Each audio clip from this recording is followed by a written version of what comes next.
So what you are looking here in terms of planning with quality and risk, we have to plan that very early in the project cycle. So it is documenting a process where you will be documenting the procurement decision, that what we need to buy, how we need to buy, when we need to buy, what is the approach, what is the process that you are going to follow. And then obviously, most importantly, identifying the potential sellers. We have discussed yesterday that it is an area where you have suddenly changed your whole perspective from being a seller to a buyer. So the all other 9 knowledge areas is combined here, you as a in this procurement area, and you will be making sure that they plan well, they deliver on the cost, they have the right quality, they have this scope properly defined. So all other things that we have read and we are going to read is going to be implemented in this one area. So we will be looking at roles, responsibilities as early as possible in the procurement management. We need to staff the procurement team. And as I told you, in addition to the HR, procurement is another area where you will be largely dependent on the organization processes and policies. List of goods, services cannot be generated independently of the project plan. Make sure your work breakdown structure is ready. Make sure that you can relate all the procuring items, services, projects with the work breakdown structure, so that you know that when you need to procure, what to procure, how much to procure, and whether we need to procure or not. That is another very important analysis, which is a make or buy analysis that we have discussed. Is it the intellectual property that we are looking at? Is it, we don't have the capacity to deliver it? Is it that market in the future does not, we don't see the market in the future, so let the other person do it? Are we into the joint venture that, okay, we do not have that capability, let other company handle that, that area? So this is all what we are looking at once we go into the procurement. Charter, obviously objective, project description, summary milestone, and pre-approved financial services are there. You need to, one of the main objective of procurement is that it is us against, it is not like we are against you or us against you. It is not something like that. We are partners into it. So transfer the knowledge that what is required to be done as a whole to the project, so they understand the context, they understand the relationship, that why we are doing it. Business case is going to be very important. The procurement strategy, business case needs to be aligned to ensure the business case remains valid. Why are you going for procurement? Forget about the smaller items that you require in terms of material, but in terms of services. Because you do not have the capability. You are not subject matter expert in it. And that is the reason that you are going into the procurement management, procuring the items. So you need to make sure that whatever is coming back from them, you need to validate against whatever you have planned. You need to validate against that, yes, okay, what they are suggesting still makes sense for the business case, for the benefit management plan. All those we have agreed. Because yes, you have identified the procurement management plan very early, but you will be going and doing the procurements at later stages. And one of the important areas that your procurement will be impacted rather negatively, I mean not entirely negatively, but rather negatively, is in the enterprise environmental factor. Market condition, products and services that you are using, supplier conditions, legal requirements, terms and conditions required, multi-tier supplier system, international contracts, organization policy. This is all going to impact. OPA will definitely help you. As I told you that you do not need to reinvent the whole procurement management system, that we need to go how we are going to do the bidding, how we are going to give the ad services, how we are going to provide all these things. This is already available. Take the supplier form, get it done. Take the specification form, get it done. Milestones play a very important role because, as I told you yesterday, your NAC is online, their NAC is not online. So you have to make sure that they deliver it. So they can only deliver it once they agree and understand the whole concept, where the charter and the business case comes in. Then the milestones, because client will not, you cannot go to your client and tell my supplier delayed it and that is why I missed the milestone. No, you need to make sure these milestones, whether external, whether internal, are being followed properly.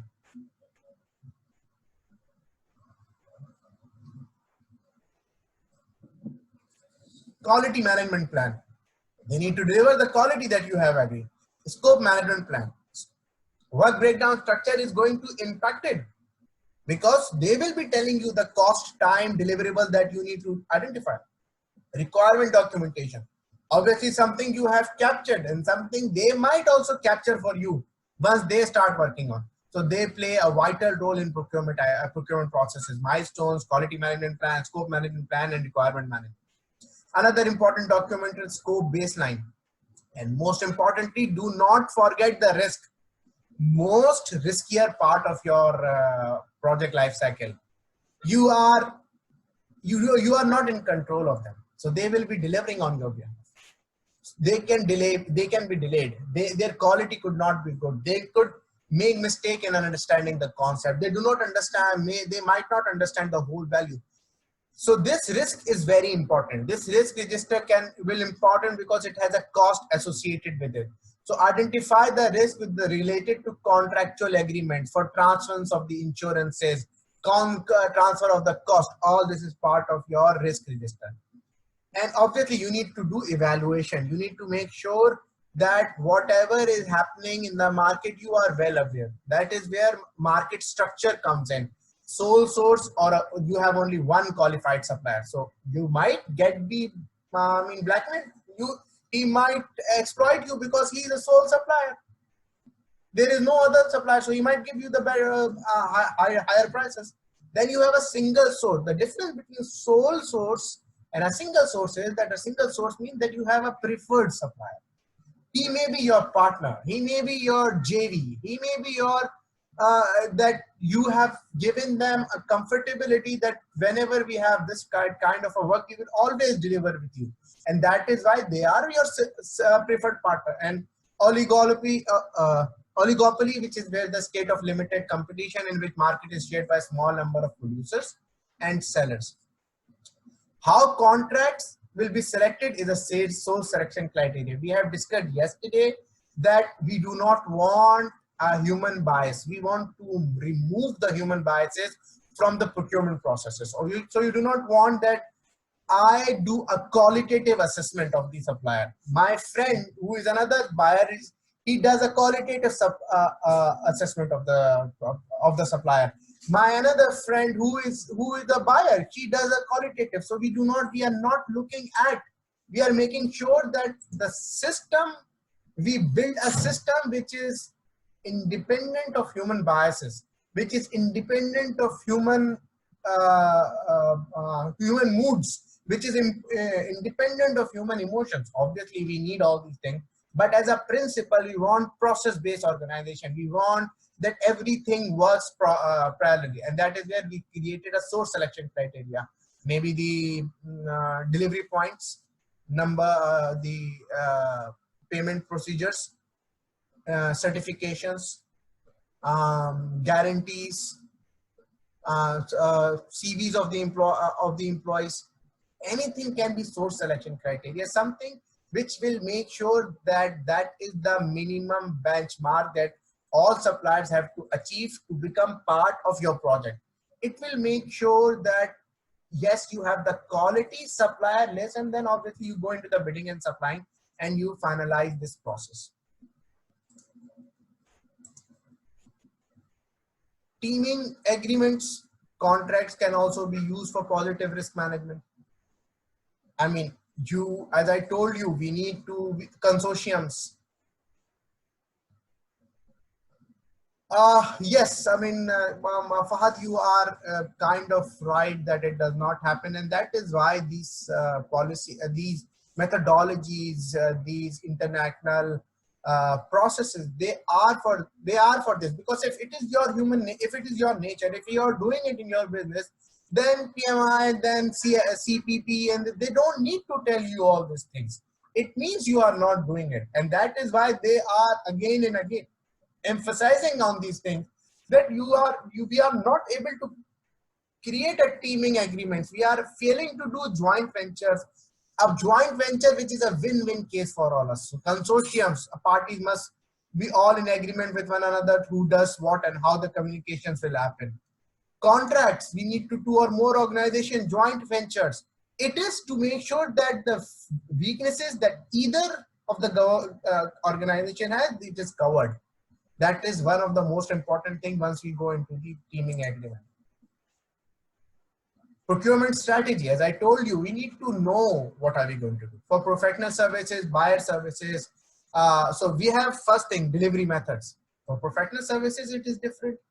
For industrial and commercial construction, it is different, like turnkey, design, build, bid and build, operate and transfer. Are you allowed to do the subcontracting, or do I know as a client that who is your subcontractor? So all this information I require. Contract payment types, is it a fixed contract? Is it a cost plus contract?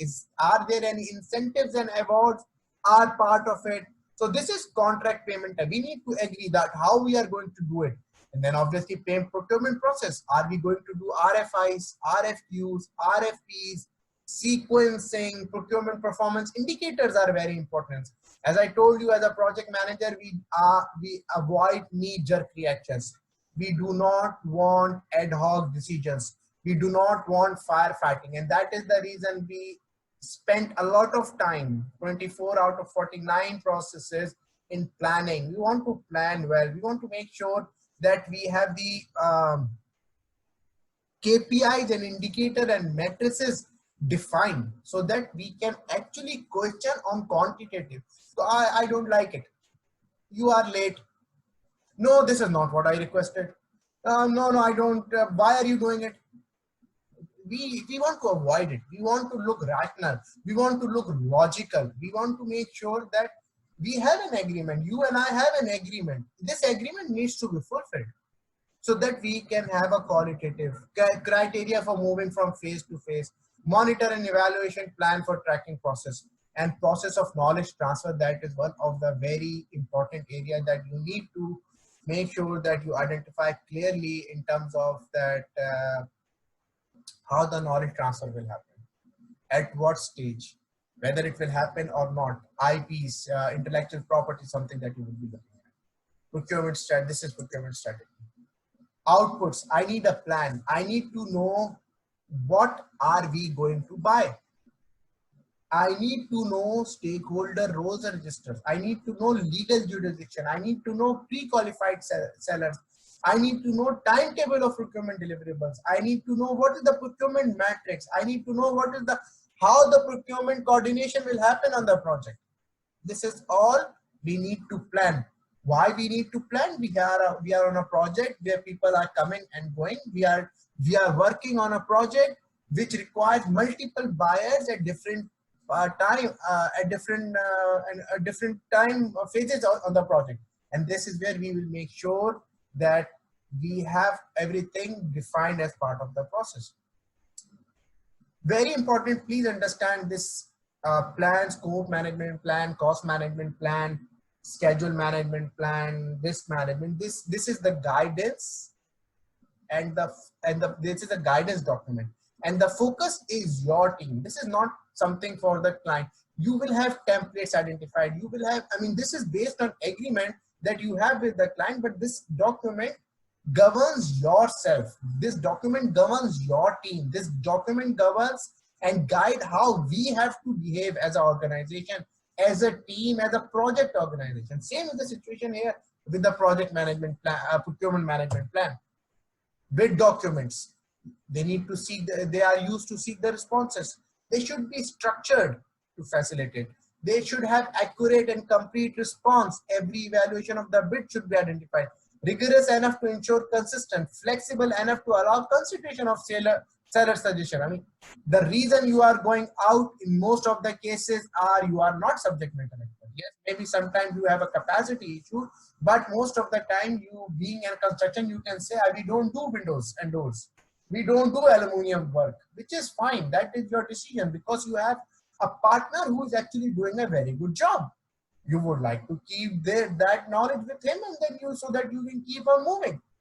A description of the desired form of the process, relevant statement of work, any required contractual provision will be part of all the bidding document. Statement of work for each procurement is developed from the project scope baseline and defines only that portion that project scope needs to be included within the related contract. Statement of work. Sufficient detail can vary based on the nature of the item. So you have taken from the statement of the work, which is a procurement statement from the original project scope of work, and then you might go into a little further detail based on your discussion.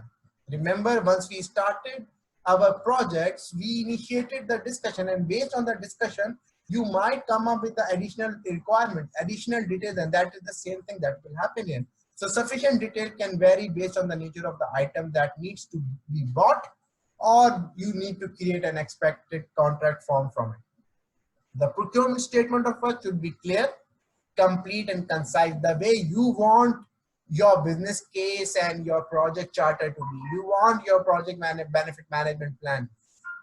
If you are not clear, then certainly you cannot make them understand what is the requirement from them, and then they cannot deliver it, and your risk is high because then you have to face the client.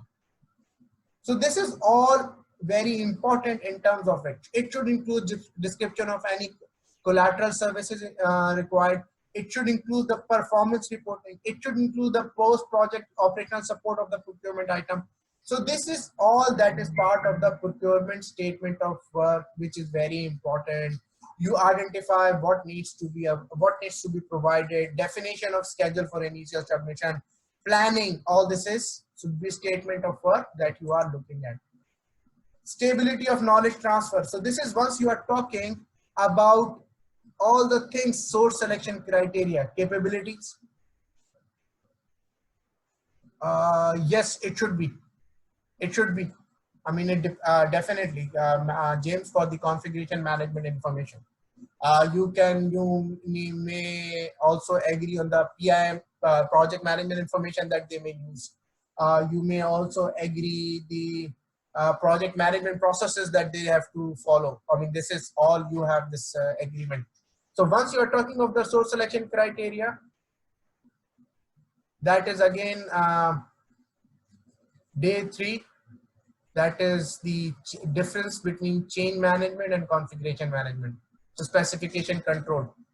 Somebody can also get me a link from the project management terms and concept for difference between change management and configuration management. So capabilities, can they do it? Do they have the capacity of doing it? They are a 1,000-man company. They already have 7 projects in place.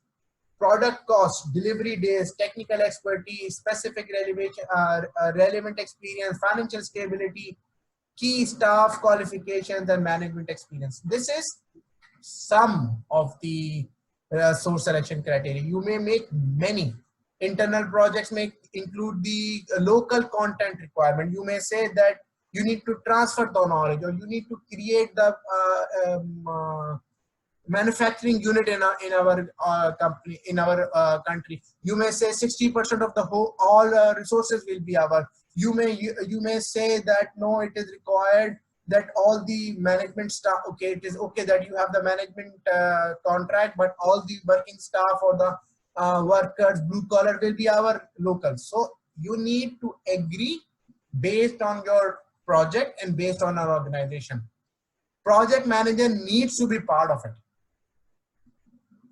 You need to create the source selection criteria. You need to guide the decision making, because this will guide your decision making later in the project. make or buy decision, should we be doing it, buying it. Independent cost estimate, this is third party estimate. I want to know how, if I want to buy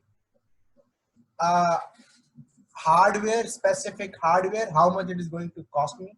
Obviously, once we go into the details, we will get to know the more in-depth information, so the price may vary. But at least I will have an idea that it's gonna cost me $100,000. So we are going to have the plus minus 20%. Thank you, Shahbaz. Project documents, anything can be updated, timelines, risk register, scope, organizational process, and most importantly, change request. Why? Because you are not part of, this is not your success. This is not your strong area. This is not your strength. So anything can request a change request, because you are now getting into the details of it, and based of this new information coming up, you can go and get the changes in the project scope, work breakdown, structure, cost, and register.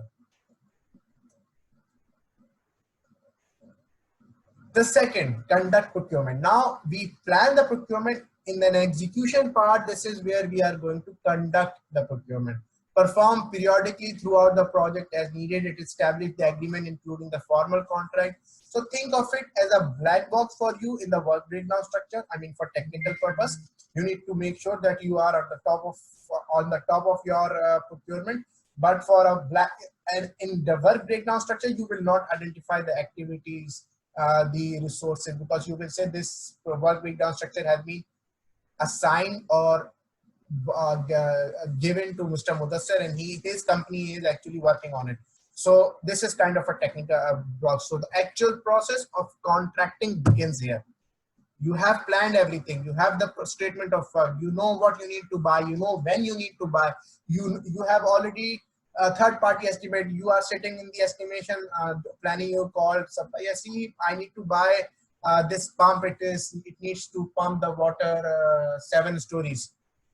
And then he will say, okay, based on the 12 based on the 13 feet per story, this is the machine that you may require. But at the later stage, you might find that there is some basement, parking, and stuff like that. So this thing can change. But now you have a ballpark figure. You have a third-party estimate. You have an individual concept. So all this will be used as part of it to make sure that your assumptions are aligned. Project management plan, scope management plan, requirement management plan, communication management plan, risk management plan, procurement management plan, configuration management plan, James, and cost baseline will be part of this. Scope, I need to know what I'm going to do. Requirements, we have discussed. Stakeholder only talks about the requirement. So you need to know what requirements you are fulfilling. You are delivering a product. So requirement management communication, obviously they will give you the update, then they will be update needs to be transferred, risk reports will be come in, all these things will be part of lesson learned register, project schedule, risk register, stakeholder register, proposal forms, procurement documents, enterprise environmental factors, and most importantly, sometimes you have a qualified seller list as part of the performing organization. I mean, that is very important, that you should have historical information, lesson learned in terms of the sellers that you have been working with.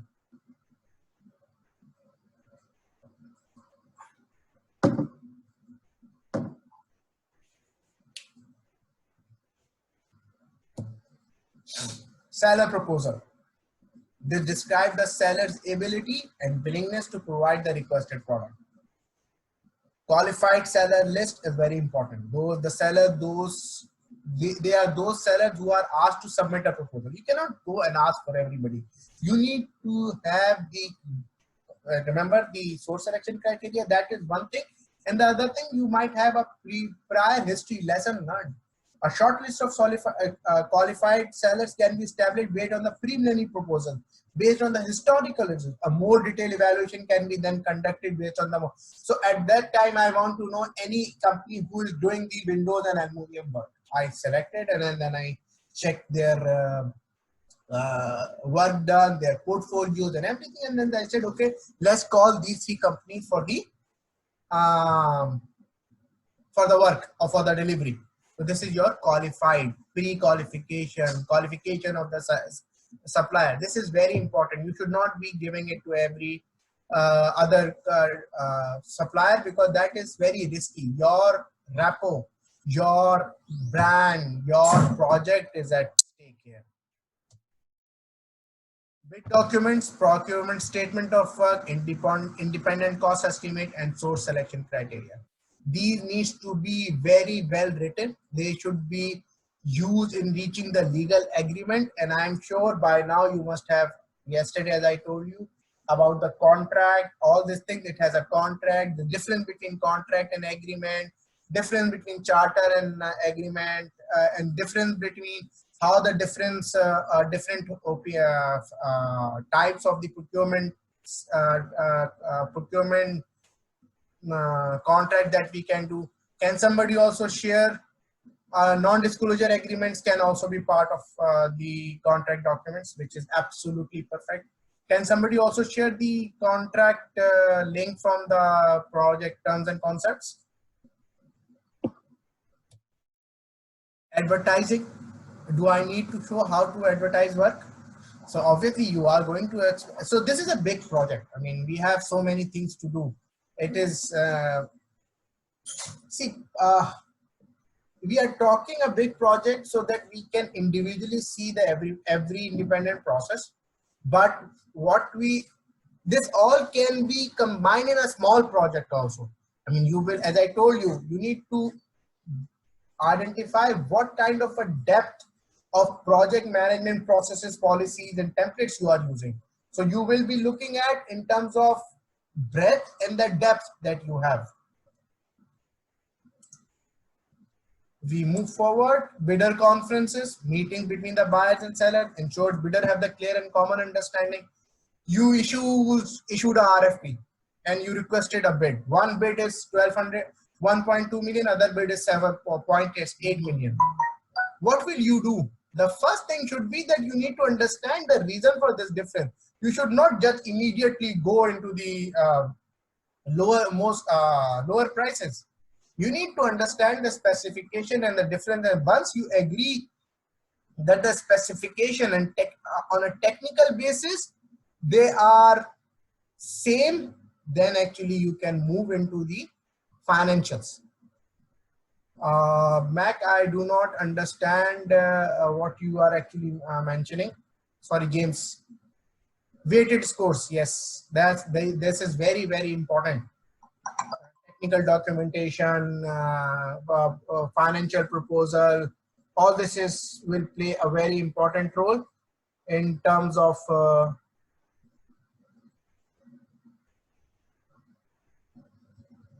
let's move forward.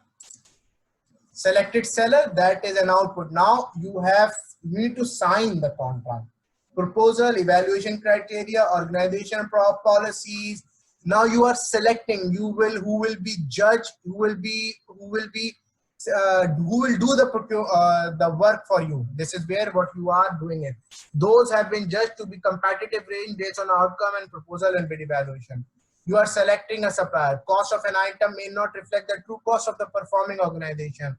You need to be critical on high priority projects. You need to understand the weighing system, as James has already mentioned. The contract negotiation processes needs to be very active and fair. You need to agree on the seller. Total cost of ownership comes, I mean, we have discussed this as part of the costing. That total cost of ownership is very important. You bought something, then what is required to manage it, and how much money or the cost it will take over the period of time till its useful life. It's a cost of maintenance. So you buy something cheap, but you need to go a lot of maintenance. Then obviously, at the end of the day, you find it that over the period of 5 years, the thing which you initially bought cheaper cost you more because of the loss of maintenance. So total cost of ownership plays a very important role. Seller select rating system, how the vendor has performed in the past may guide the current and future agreements. We move forward. Agreements. agreements. Now sign it. Agreement is, you can take it in the code of law. Agreement you have to fulfill. Both party has to sign. I, Mudassar, is agreeing to provide you these services, and you as Shehbaz, Fahad, Javed, Rasnal have agreed to receive these services from me. Mutually binding legal document. It's a legal relationship subject to remedy in the court. It is only awarded to selected supplier. It should have a statement of work, schedule and period of performances, inflation adjustments. You remember the cost plus or the fixed price economic adjustments, limitation of liability and retainage. I mean, liability and retainage. How much time you will take to deliver the insurances, to contract change mechanism.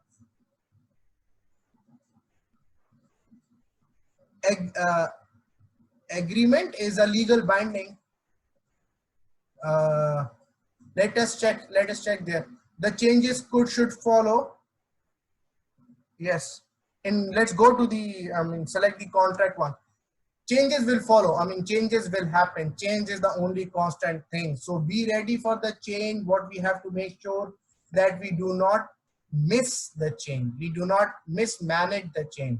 We need to be very careful in terms of how the change will go to the integrated change control. What will be approved will become part of the project.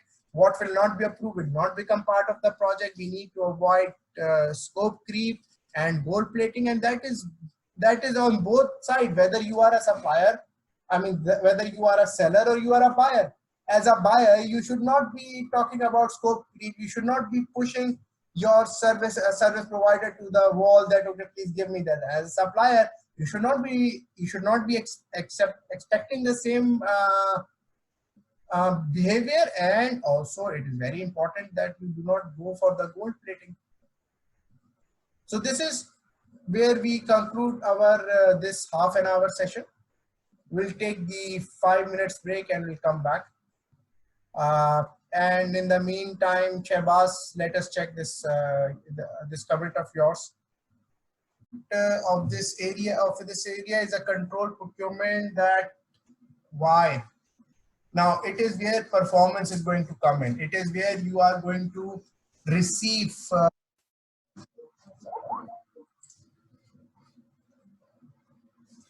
it is where we are going to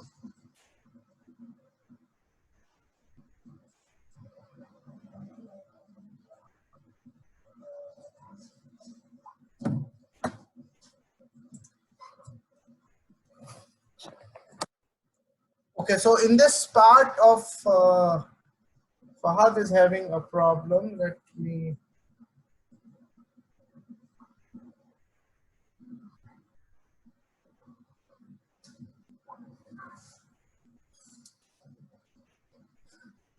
Fahad admit. So now we are into the control procurement. The important part here, here you are a receiver. You need to make sure that whatever you have bought is actually as with the full quality, as it what you have actually requested. The performance is good. So you can think of it as a validate scope kind of a thing. Remember, in the validate scope, you actually giving a demo to the client where you are actually handing over the services, product, or whatever results in the hand of the client. So this is where the control agreement is going to happen. So you need to administer the procurement contract. The claims will become part of it. It includes the so legal aspects. All legality will be part of it. You're going to make sure your relationships will be maintained here. Collection of the data for establishment of the measurable performance. Refining of the procurement plans. Obviously, changes will happen. They might able to do something. They might not able to do something. Periodic reports, monitoring of the procurement environment, financial management, payments, the invoices, quality control, agreements. All these things will be part of the control.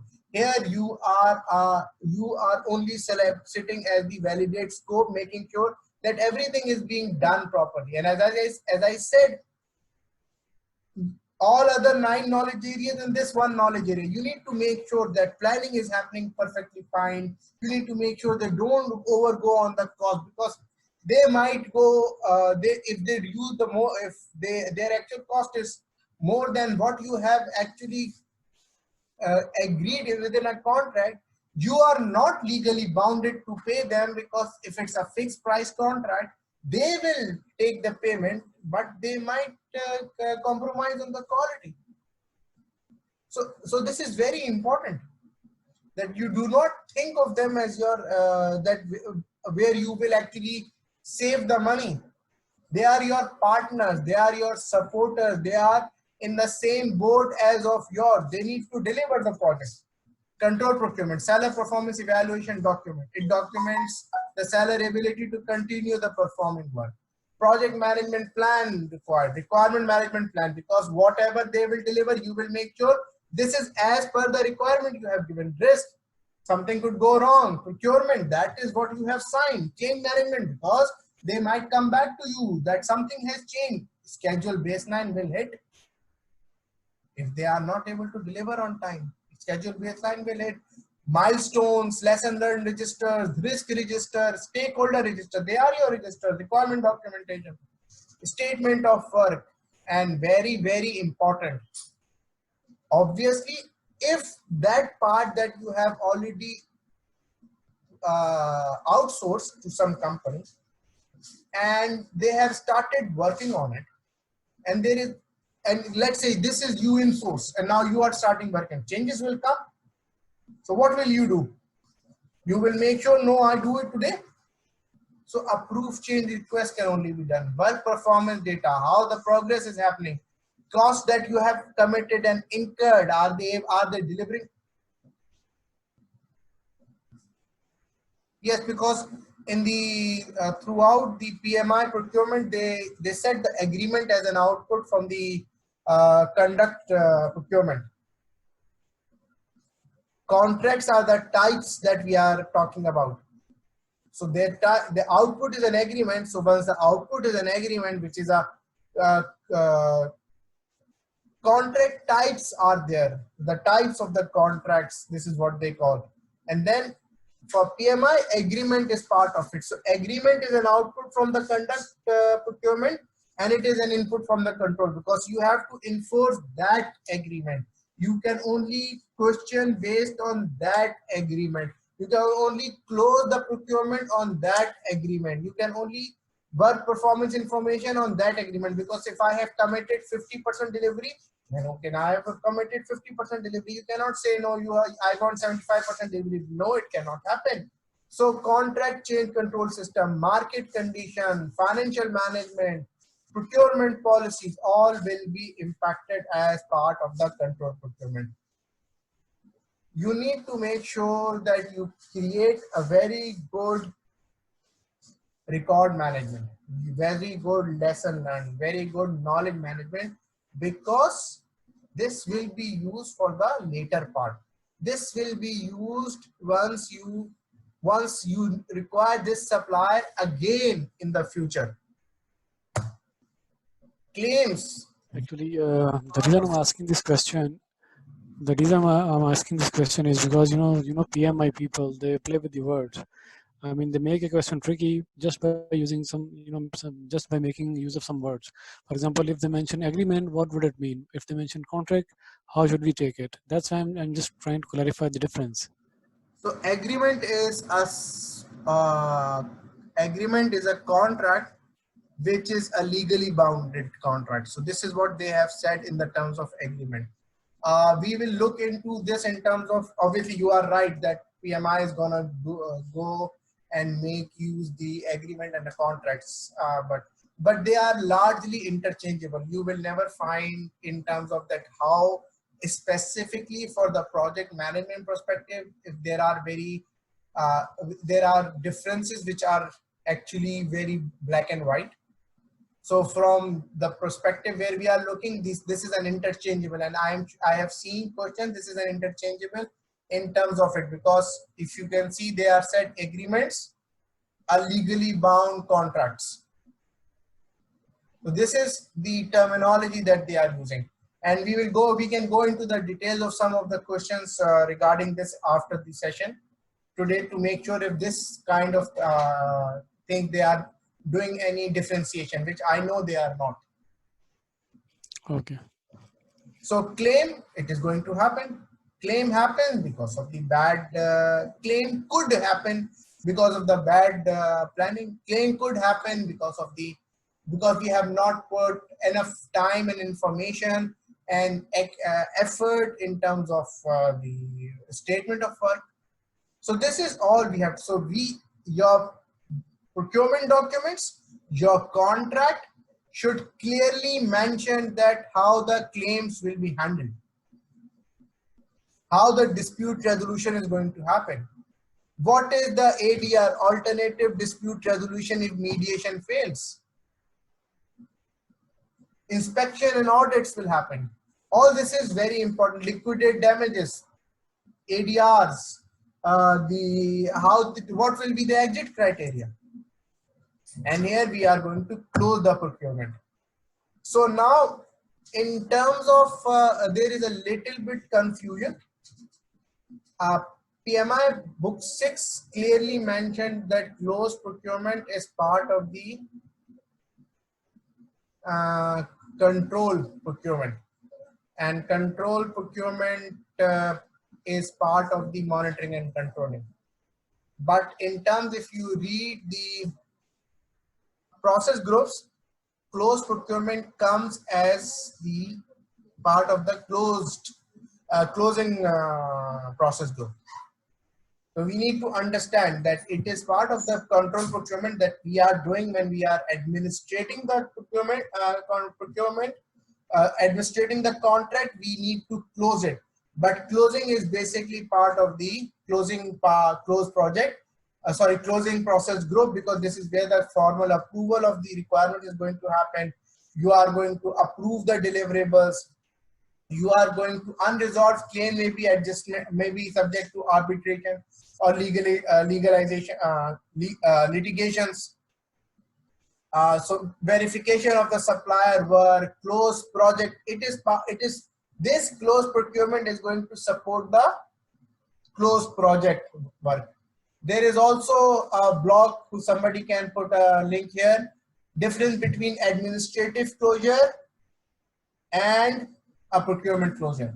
So there are two types of closure, administrative closure and a procurement closure. Please read the blog and then please you may ask any question. So this is where we are going. Overview of the important documents. So once you start the planning,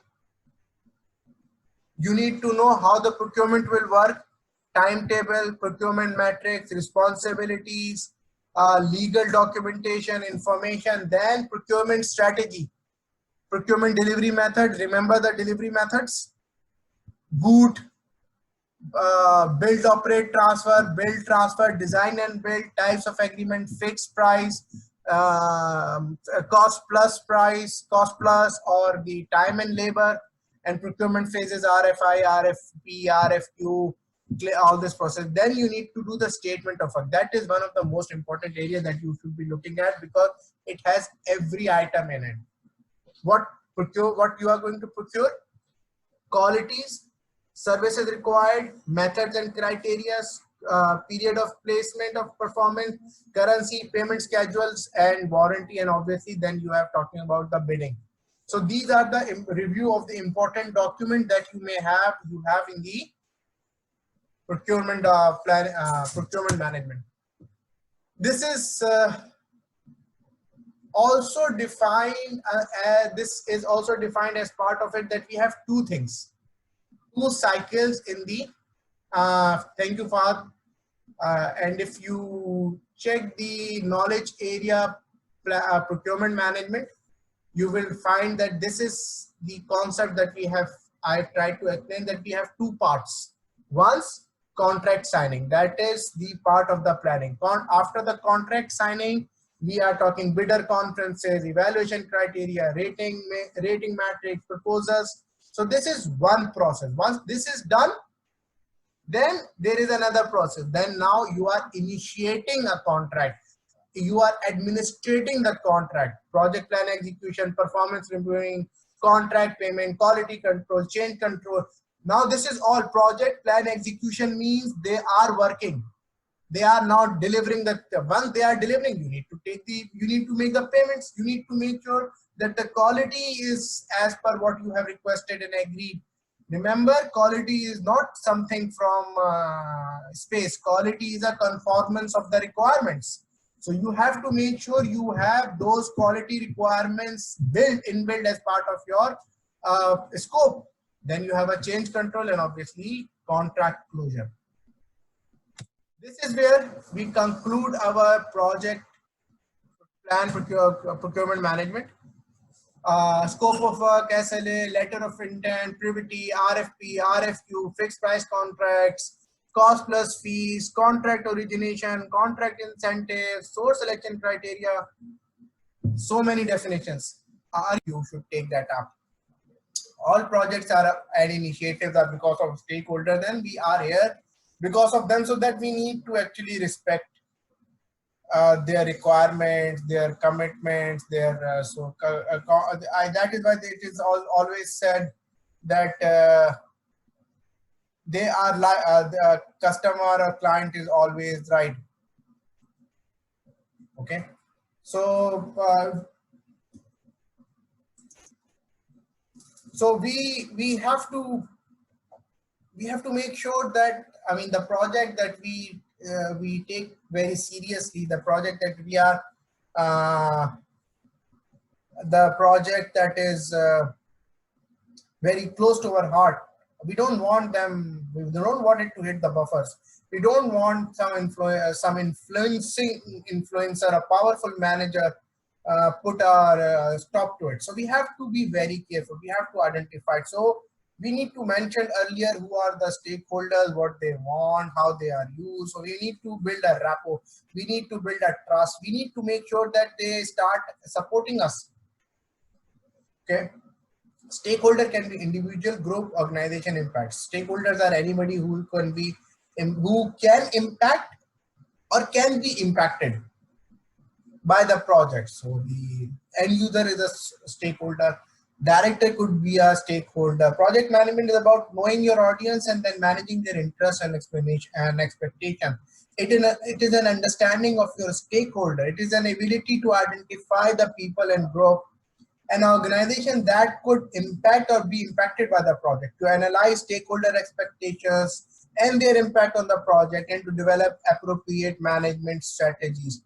There are two processes which do not, there are two knowledge areas which do not start from the planning. One is integration, other stakeholder. I need to know my stakeholder first, and that is the only that is the only way we can actually plan for them. It is easy but complex. It is about the stakeholders, can be project managers, customers, program manager, project team, vendors, decision maker. Some of those could be very powerful, some of those could not be. So media and unions are also the stakeholders. I mean, I'm sure you all must have heard or may not have heard the story about the third runway for the London Heathrow. It took 12 years for them to get an approval. Day before yesterday, I was watching a movie,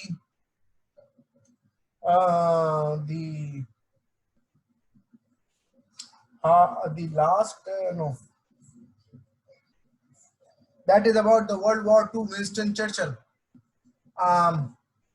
The dark hour, the darkest hour. So they have, he is in the war, and the Hitler is actually taking Belgium, France, and within England, they are playing their own games. They have people in the cabinet who wants this Winston to fail,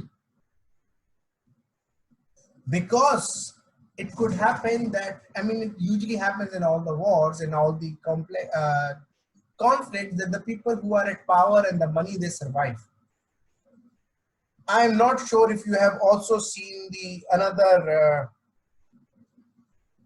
documentary on Netflix about the Ottoman Empire.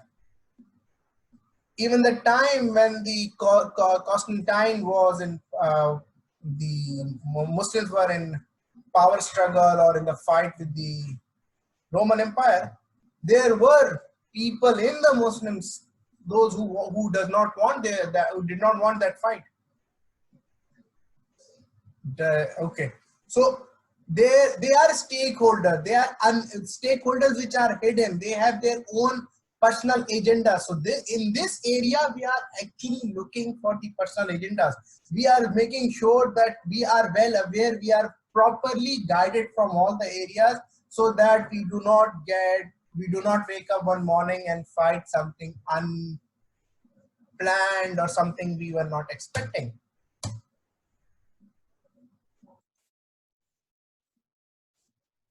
So we have four things. First, we need to identify the stakeholder. Then we have to plan according to them. So we need to know sponsors are obvious stakeholders, main stakeholders we know, but there is a long list of not so obvious stakeholders. This is the challenging area. Keep your eyes and ears open. You will have positive stakeholders, you will have negative stakeholders, and you will have neutral stakeholders in your project. You need to understand how to figure out them. You do not want them to figure out late. It is better to talk to 1,000 people in the beginning than finally finding out one at the later stage who are actually who could derail your whole project. Requirements are what someone needs. So these things are please we need a clear demarcation in two things. One thing is requirements are what someone needs to get out of your project. Expectations of what they think will actually happen. So yes. Again, taking the example from the yesterday's event that has happened with me, and I mean the whole day we kept busy arguing on that thing, and I have settled it that okay, we are going to do it, and I have, in my view, I able to split this change request or scope change from the project trajectory. This morning when I wake up, I found another email. Mudassar, you need to take it very seriously. As of today, the server is not connected with any of the sources, and this is not acceptable. And I was shocked to what to answer this. So I told them that I wrote that it is the reason that server is not connected with any source because it was never planned to be. So it is not a failure of mine. It was not a failure that we are behind the schedule. It is not a reason that we are saying the project might not deliver on time. It was never planned. So you cannot say that it's very serious concern. It is not a concern for me because something I have never planned. So if I have never planned, then I am not considered myself a failure. They said no, they wanted me to take it very seriously, and they want me to do on reporting on a daily basis that how far we able to correct the sources. I told them this is I cannot do. First of all, I am not putting this event on priority. I have realized I told them rest assured I will do it, but it is not priority for me now. It is not failure of a planning. We did. It is not that we have skipped that. We planned that the server, the data warehouse, the Oracle Exadata will be connected with the sources through already established ETL server on the ground. This infrastructure diagram, proposed architecture was signed and approved. And in the last 6 months, we were working based on that. And obviously nothing can be tested once the server is ready. So once we started the Exadata, we realized when we connected, we saw speed is not coming. And then they realized that we are still using. So it is not failure of planning because we planned it. We said we are going for option A. Option B was there on day one to remove the ETL server, but there are some challenges in removing that server. And we discussed and we said the timeline, the cost and the scope does not allow us to do it. So we opt for option B, and we submitted the option B as a proposal. We showed in the steering committee meeting. They all agree that, okay, this is fine. So they are not saying that they have not agreed, but they are trying to push me so that I say yes, so that they can avoid the, theoretically they can avoid the cost increase or time increase. But unfortunately, they are dealing with a person who is very clever in this idea. So I told them, sorry, I don't have my information. I have started working, but it is not priority for me. I will only answer this maybe end of the next week, because from now till 18th of May, all my tasks are sequential. Okay, so I will copy the data, I will do my testing, I will hand over to your testing. At that time, I will transfer the data. So all my tasks are sequential. I told them that my tasks are sequential, and I am not, but my go live is on 6th of June. I can do this thing planning after 18th. And I know that I need an extra time. If I go by this, if I have to do this, the ETL server reconfiguration, reparsing, I need an extra time.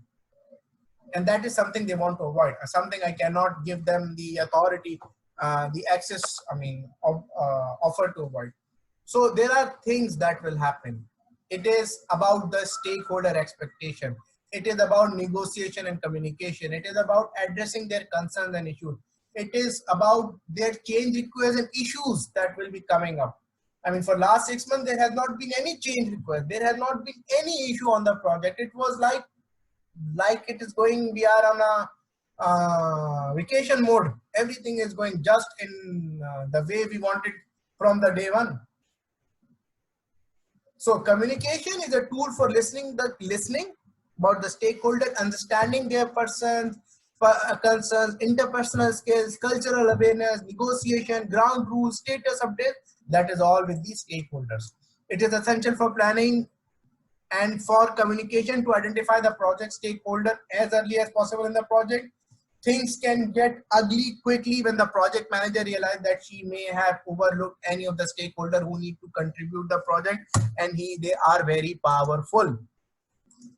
Make sure you would be doing the stuff again and again. Make sure you have reviewed and updated the communication requirement. Make sure your project moves through the different project phases and you are doing the right communication. Current stakeholders may change in the different phases of the project. New stakeholders may come in. So this is the process that you would be doing again and again. Identify the stakeholder, plan the stakeholder, manage the stakeholder, and most importantly, while you are managing the stakeholder, monitor the stakeholder, that yes, the way you are managing the stakeholder, it is managing their concerns, it is managing their expectation. So keep identifying the project stakeholder, that make sure that after their analysis, you can plan them how to engage it. Till the previous version, it was control, manage stakeholder. Now we are actually doing the engagement. In short, keep them involved. Yes, you don't want to control, you want to monitor. Controlling is not for human, monitoring is for human. So they want to engage. Previously it was monitoring, previously it was control, previously it was not engagement. So keep them involved, interested and supportive. The support, how it will come, is agreed upon on the project scope. Make sure you have the right project scope. And again, that is the perfect example of the real world, that I have the signed copy. Everybody from my management till everybody is asking, Mudassar, you have the document that will prove that we have agreed on this architecture? I told them, yes, it is there, it is discussed, and they are not denying. No, monitoring, what will go wrong with the stakeholder? You need to get the better engagement. You need to engage them better. You need to identify the more requirements.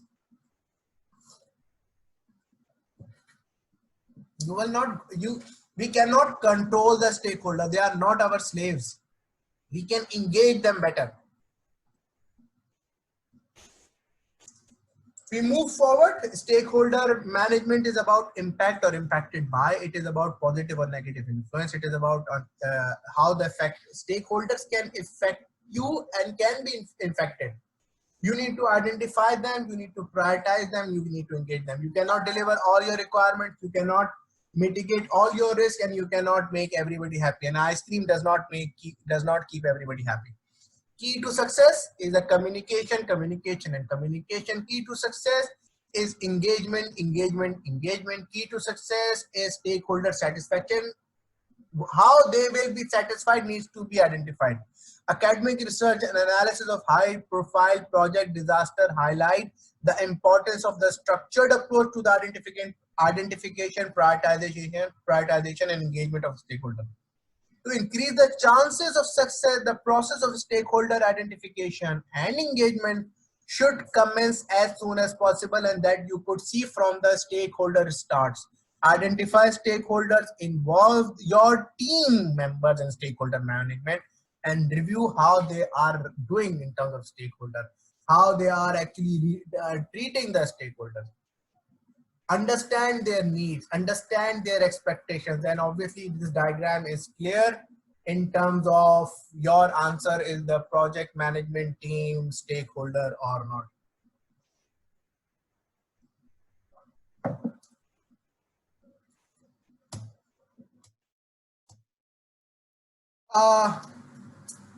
Bigger set of, so go beyond. Don't think with the myopic view that only this is my stakeholder. Go beyond your closer circle and identify more. Regulators, lobby groups, environmentalists, financial organization, media.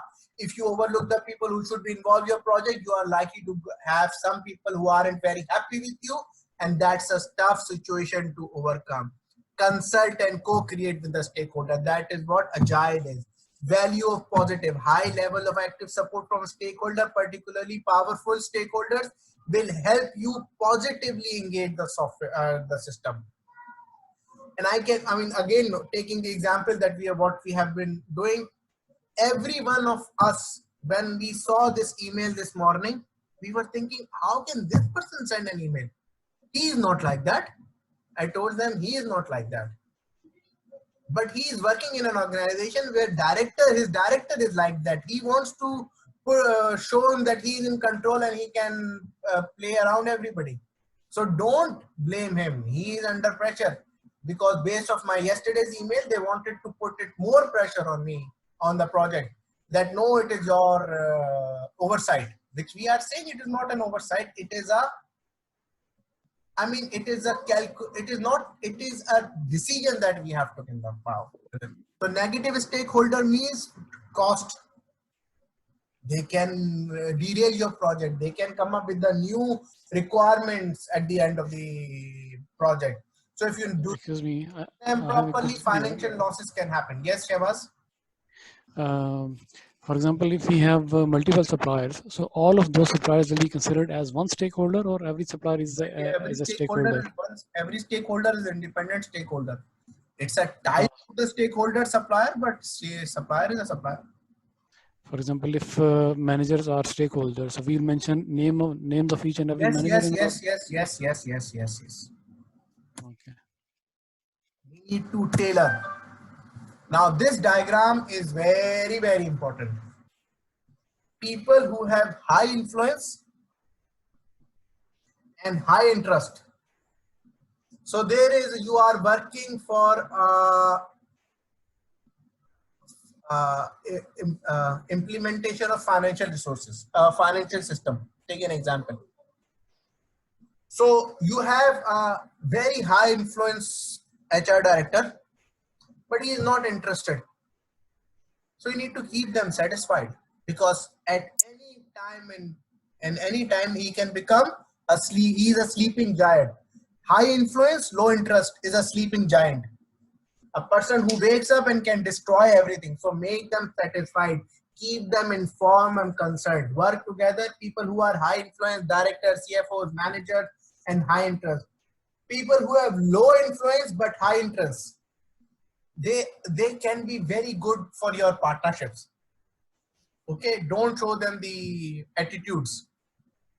Show them the consideration, inform, consult, make them partner, patience, be patient with their questions because they are interested and they can become very good partners.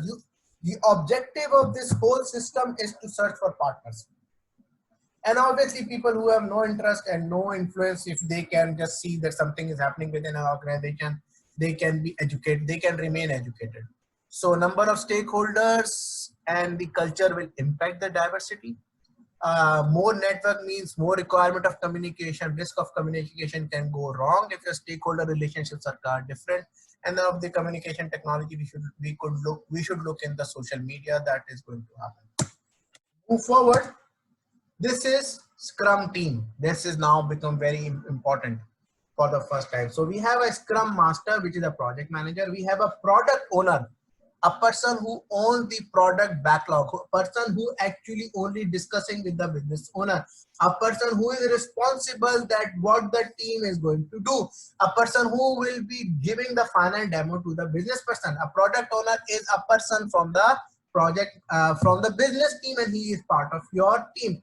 So you have stakeholders, SMEs, and business owners. So Scrum team works together.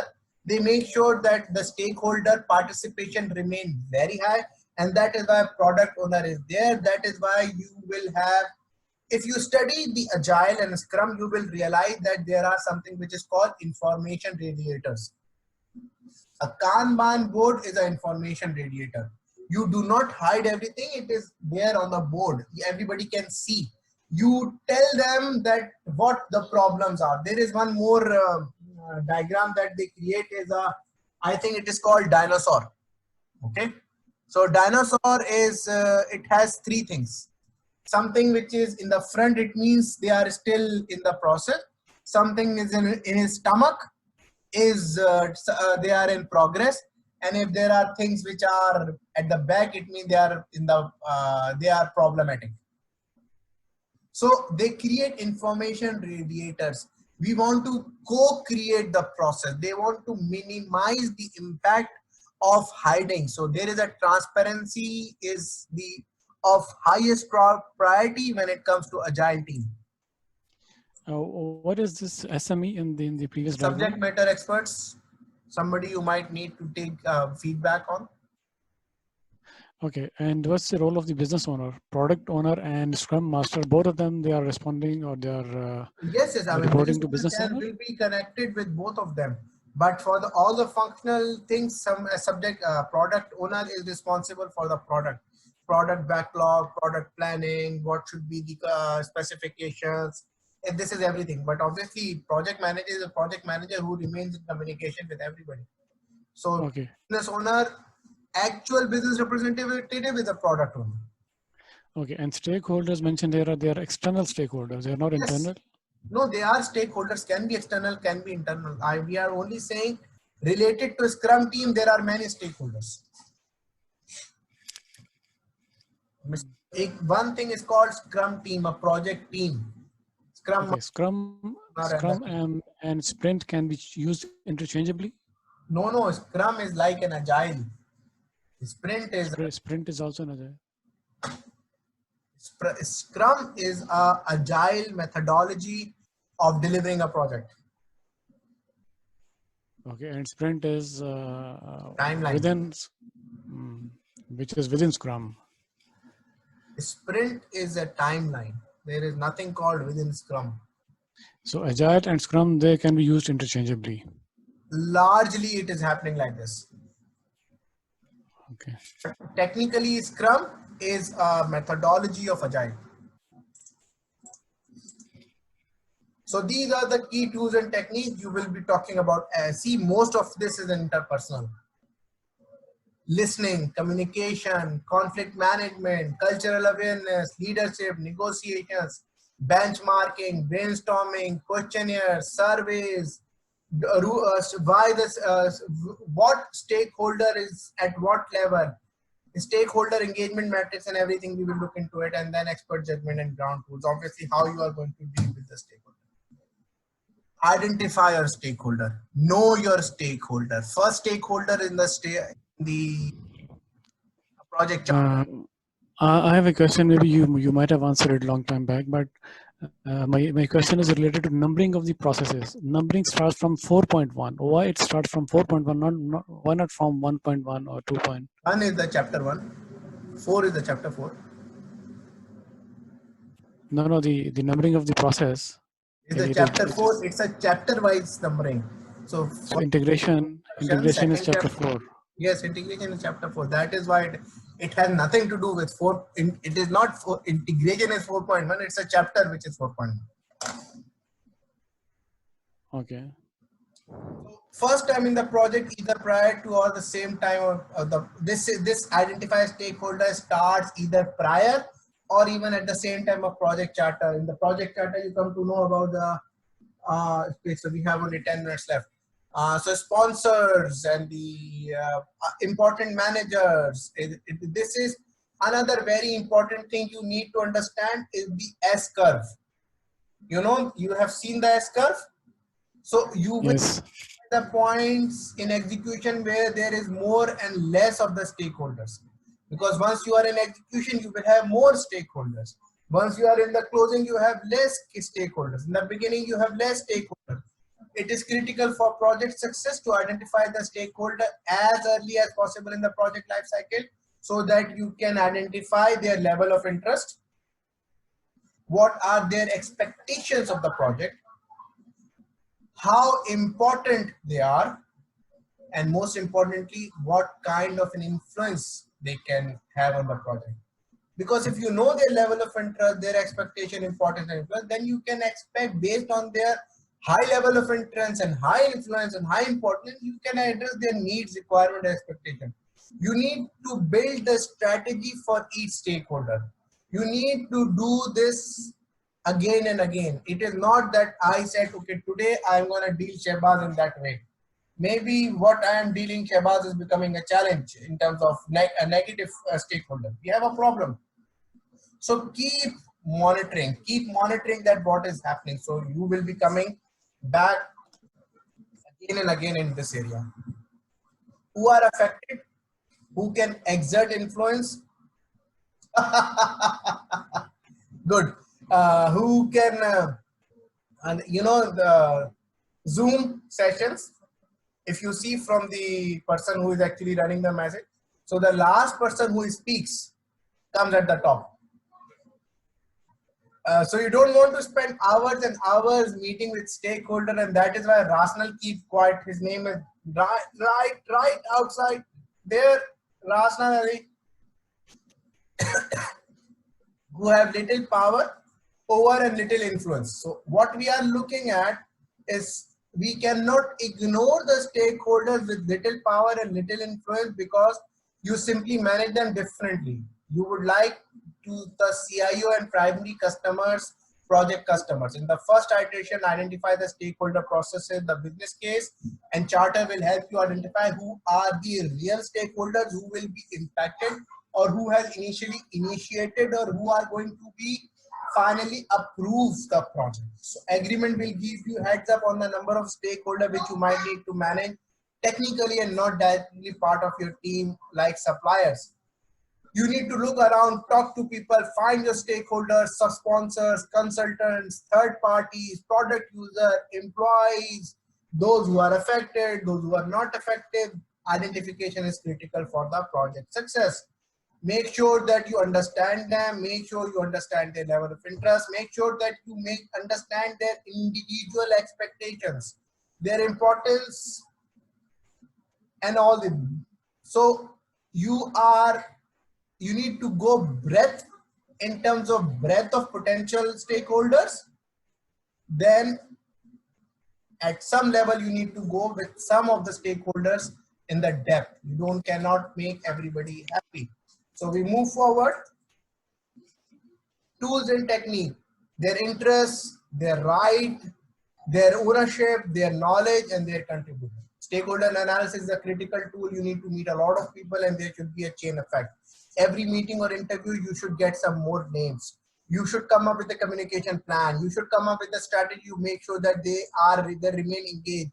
Once you get hold, once you have got a handle on your stakeholder concerns, you can start making a headway in addressing them. That's how you turn a negative stakeholder into a positive stakeholder. Their roles, their departments, their interests, their knowledge level, their expectations, their influence level, their secondary. You need to know everything, analyze them, identify them, prioritize them, and most importantly, anticipate what they are going to do. And identify and analyze it. You need to know who are those, what is their project contribution, what is their contract information, how they are powerful and influential and impactful within an organization. So that if you able to identify about the stakeholders, you can actually analyze them. So you are going to communicate upward, you are going to communicate downward, sightwards, and outward, up senior management, your team, other project managers, and supplier. So this is one of the grid that can be used. So you can have 2 and 3 grids, which we will go into the other slide. Power and interest grid, power and influence grid, impact and influence grid. So these 3 are very important in identifying everybody with high power, high interest, high power, high influence, and high impact, high influence will be your close managed. You see the diagram that we have in the concept. We need to closely manage them. We need to make sure their concerns are answered. We need to make sure their expectations are met. It is very important, otherwise there will be a challenge in terms of identification of their requirements. And if you are failing to turn the expectation into the requirements, you have a problem in the project closing. So what's the meaning of some of the stakeholders? They are out of the grid. They are not even inside the grid. What does it mean? Where? In previous slide, grid. Some of the stakeholders F, G, A, H, B, no, E. they are not like this. Consider this diagram is very big. Okay. I just maybe to fix it, I put it like this. We need to, so if you remember, I told you there are 3 live documents: stakeholder register, requirement traceability matrix, and risk register. They never die. Okay, you keep on getting the information as stakeholder, you keep on getting the new requirements, and you keep on getting the new risk. So the output stakeholder identification is the stakeholder register. The register will tell you the name, place, organization of individual stakeholders, whether they are positive stakeholder or a negative stakeholder, their attitude about the project, and most importantly, what are their major requirements. Details on project stakeholder like internal or external, supporter of the project, negative stakeholder, neutral stakeholder. They can impact it positively, they can impact it negatively. What are their requirements and expectation is all part of the stakeholder register. The next is plan stakeholder management. Now I know my stakeholders, I know who are them. So I need to come up with the ways to effectively engage those these stakeholders in the project. I want to manage their engagement and expectation, and I want to deliver their requirements and making sure all their requirements are aligned with the project. Stakeholders can be assets or they can be problem for you. So keep them as an asset. Again, I can share you from my own project example that once we start this forklift project, there are many stakeholders who wanted us to connect the system with additional resources. Okay, we told them this is not there because right now this requirement is not in place. They said yes, we don't have now, but we might want to do it by the time you have this new system up. Okay, fine. By the time we have the new system up, we will do the new requirement analysis. So at least that was now become out of the project. The first version of stakeholder engagement plan is developed after the initial stakeholder community has been identified, and this is periodic. it is unique to the stakeholder. It is you need to understand what the stakeholder interests, and then you need to involve. So if you have a negative stakeholder, you need to involve him more. Keep your friends closer and enemies. Keep your friend close and enemies closer. Understand stakeholders in the same way. You have a good friend stakeholders, make them they are rightly communicated so that they don't become the resistant, and you have to make sure those who are resistant or negative stakeholders, they remain closer to your heart. So plan them, do the assumptions and constraint analysis, look for the reasons that why the stakeholder is not supporting you, look for the reasons how you can root cause their engagement, identify what you can do to engage the stakeholders, and streamline their competing objective. Conflict management, decision making is very important when it comes to stakeholder, because many of our time they will give you competing requirements. Okay, suppose if you have a stakeholder who is resisting you, and he's doing it with some purpose, no matter what you do to pacify or make him happy, I he's mean, still resisting your endeavors. So how to deal with him? they some of them are always there. You need to attitude Dubai and trip. come again. Dubai trip. So you have to keep your positive attitude, and obviously other people, there are other stakeholders. You need to identify to minimize his impact.